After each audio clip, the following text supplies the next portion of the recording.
Welcome to Fortified Men's Health. I'm Tamas Finta. Today's topic is footwear. We have been posting and designing exercise programs, and in these exercise programs we gave great emphasis to the feet and the toes. Now, oftentimes a lot of people do a lot of training and exercises to better themselves, and they go home and completely forget about looking after their body in different ways. So exercise is great, but if you undo the great effects of the training you do in the gym or outside, then you take one step forward and you take one step back. So why do shoes matter?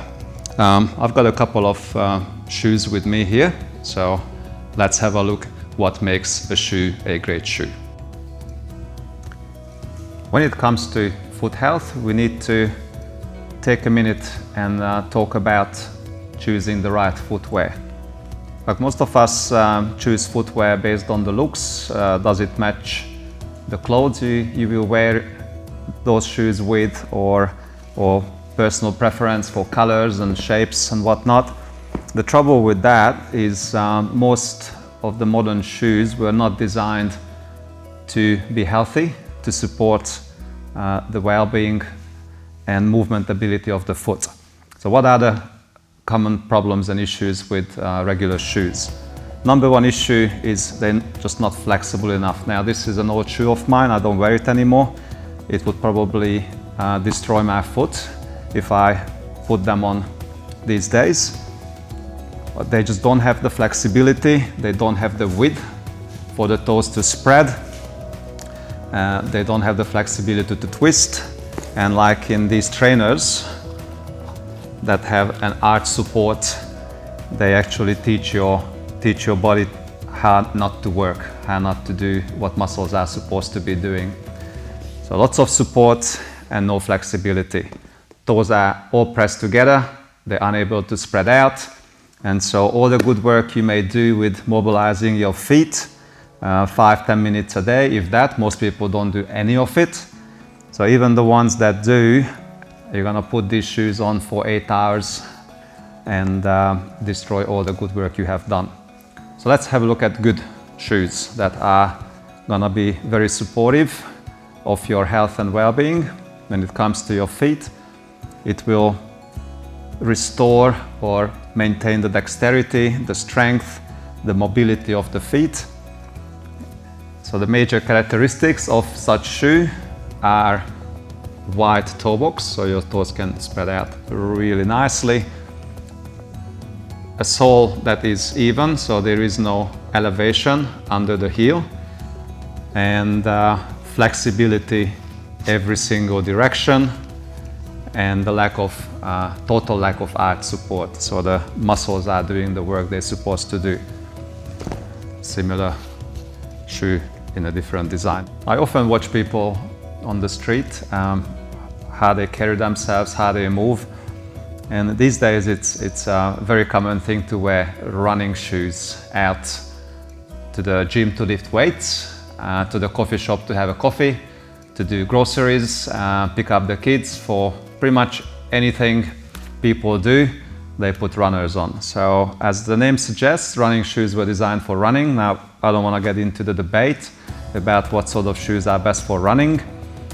But the key thing about the running shoes is that it's supposed to absorb a lot of force under your heel, so therefore they put big piece of chunky rubber underneath your heel.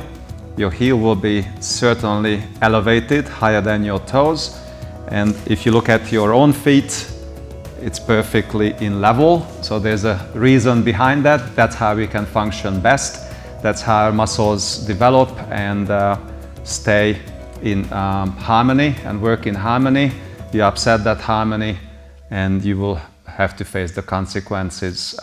It is quite amazing what happens to clients when I see them in my studio and for the first time in their life they ask to train barefoot, and they really feel clumsy and can't find their balance, can't find their stability for the first few weeks. After that, they absolutely flourish. So getting the feet out of these things into minimalist shoes or barefoot to train, to do weights or body weight training instead of wearing runners for every single activity.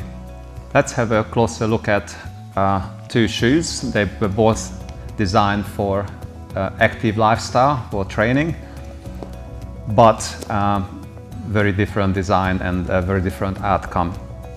So in this case, what you see is a firm elevated heel, fairly rigid front. So let's say you have to do a plank or push-ups.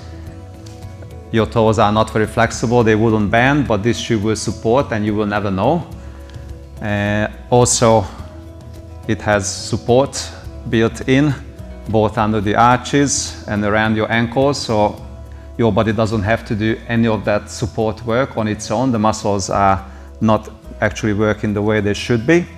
Look at how square the heel is. So what happens when your foot rolls, your ankle rolls, at some point this goes all the way and it delays the ability of your nervous system to react and respond. So the outcome is a more severe ankle injury, ankle sprain.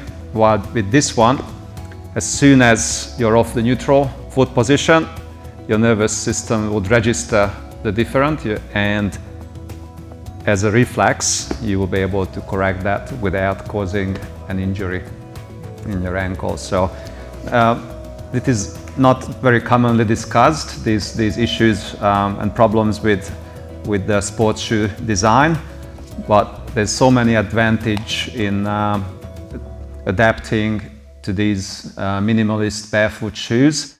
One mistake people tend to make when they learn about this and make a decision to switch from useless shoes to healthy shoes is that they do it too quickly. So you can't just stop eating your favorite food today, because you will have a relapse most likely. In the case of the shoes, you may have pain in the foot. Your feet will not tolerate the change straight away. So the best way to do it is to slowly, gradually change and wear these a little bit more and more and more. So don't just go throw this out, put them on and forget about the other shoes. So spend some time, adjust, get used to them, and then you should be okay after a few weeks or months. Please make sure you follow us on social media and subscribe to the YouTube channel if you want to get more information about health and exercise, specifically designed for men over 40 years of age.